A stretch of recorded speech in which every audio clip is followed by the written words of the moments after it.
When you first create an account, one of the first preferences that you're going to want to focus on is setting what you want your default job type to be. That's going to be over in Preferences, up in this Job tab, and you're going to see this right up at the top, in Shop or in Field. Now, for many of you, you're going to be offering both. So again, what you want to focus on here is what you're doing more of. This is just setting what the default will be when you go to create a job. So if I do mostly in shop jobs, I'll make my default job type in shop. And then you'll see when I go to create a job that the type will automatically be in shop. The same kind of thing if I were to make my default job type in field. Then when I go out to create a job this way, then you'll see the default job type will be in field. Of course, within this new job form, I can always switch it over to the other one, but setting the default just makes it so that you don't have to do that as frequently as you would if it was set to be the other one that you do less of.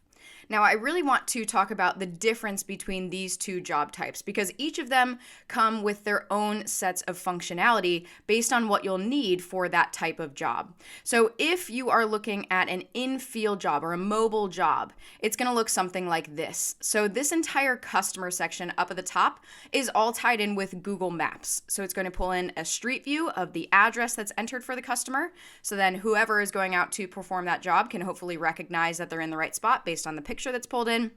You'll get access to this On My Way button that will actually generate a text message to go out to the customer that actually fetches your ETA based on your current geolocation, cross-reference with the customer's location, also taking into account traffic patterns, so then the customer knows about when to expect you, and you can see that time is pulled in here.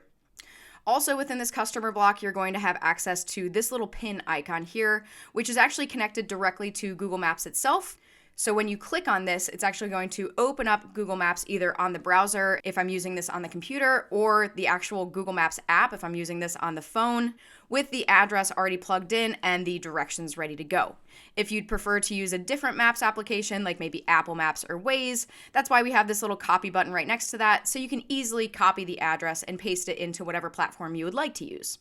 Now, of course, when it comes to in-shop jobs, you don't need access to any of this because the customer is coming to you. You don't need to know what the customer's house looks like. You don't need to let them know when you're on your way. You don't need to route to their house. All of that is going to be coming to your shop. So none of this functionality exists within in-shop jobs. Of course, you'll still have access to the customer contact information in here, but you don't need access to these other features. So let's go ahead and talk about in-shop jobs. So an in-shop job is going to look like this. So again, the customer section is much more simplified. We don't need access to any of those extra features. But down in the schedule section, you're going to see that you have this extra field here for drop off.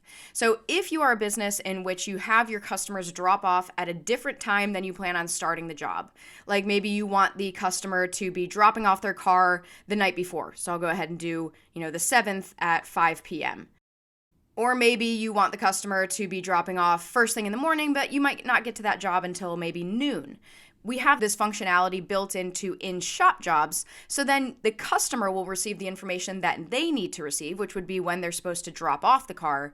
But then internally in your calendar, your employees would see when you're actually going to be starting that job, if those are two separate things. And then, of course, you also have access to this dropped off little toggle here. So then when the customer comes in and you want to mark it as dropped off, so that's designated out in the calendar, then you can go ahead and do that here. So those are the main differences between in-shop and in-field. If you have any questions on any of this, please feel free to reach out anytime.